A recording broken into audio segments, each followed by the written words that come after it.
Guten Tag, Privet, Dobre Utro, Hola, Selamat Pagi, Good morning.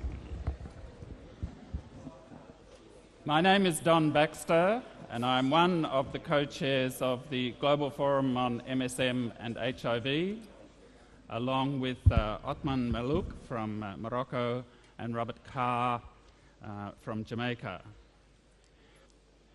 On behalf of the co-chairs and of the whole of the Forum Steering Committee and the Executive Director George Ayala and the staff, can I welcome you to this fourth pre-conference event.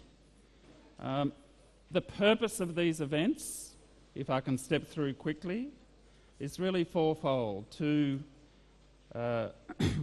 bring together activists, researchers, policy makers, government decision makers and donors for a full day to really for three things: facilitate knowledge and information exchange through presentations and the workshops in our program, to facilitate networking both within countries, across regions and globally, and to promote the advocacy agenda for MSM in the global HIV epidemic.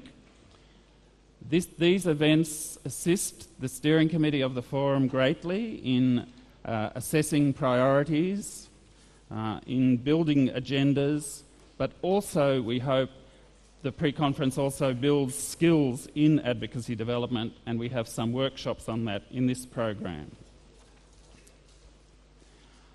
I just want to do, we have at this stage 650 registrations for this pre-conference. Thank you. We're thinking it may be 700 will turn up. Of the 650, we're at about 50% from the Global South.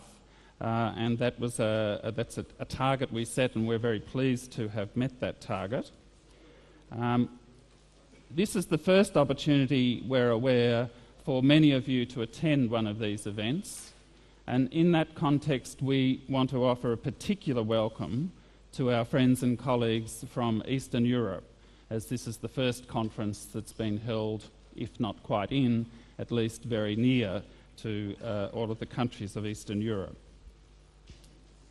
And we very much hope that you'll enjoy the conference and that it will assist developments in the Eastern European region. I just want to step very quickly through some headline comments on the context of MSM and the epidemic now and how that relates to the program for the day. And I think stepping through them, using the five strategic goals of the forum, the first one being investment in MSM and HIV programs, and I think the overwhelming contextual factor in the environment we're operating in is the impact of the global financial crisis and the impact the ramifications that's having for funding of both MSM programs and the HIV epidemic globally. And we're very pleased to have as one of our early speakers in the program the CEO of the Global Fund, Michel Kazachkine, to talk about his view of where we're going globally and how the Global Fund might assist us and how we might assist the Global Fund.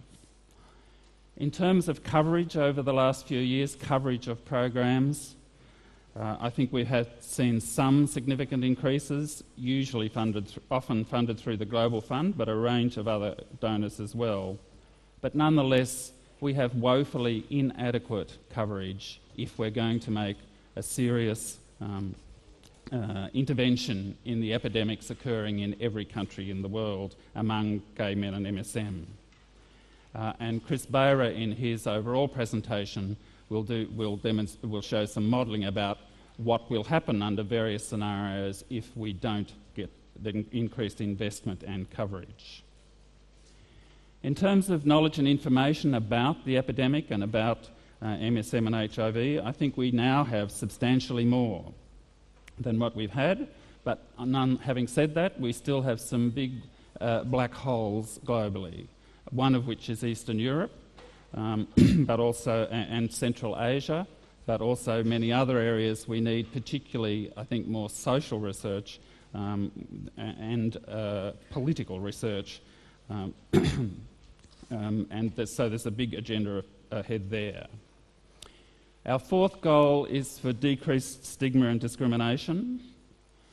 Looking back over the last 2 to 3 years since the Mexico City conference, this picture has both negatives and positives. Violence still continues against gay men and transgender in many countries. In particular, we've moved backwards largely in most places in Africa, in Eastern Europe. In the Caribbean, we've had a series of killings in Honduras, and violence continuing in other Caribbean countries. And Joel Nana will analyse in particular the situation in Africa, both the challenges there but also the progress there. And I think we have seen some significant progress in relation to stigma and discrimination and legislative environments. To name just a couple, the repeal of Section 377 in the Indian Penal Code was a big step forward. In a policy sense, UNAIDS and the UN system is moving to a much more articulated human rights approach to the epidemic. The Global Fund has introduced its sexual orientation and gender identity strategy, and UNDP has been showing some commendable leadership on MSM programs. I think one area where we are not addressing very systematically is stigma and discrimination within our own communities. In no country in the Global South, nor in the Global North, is it straightforward or easy to be open about being HIV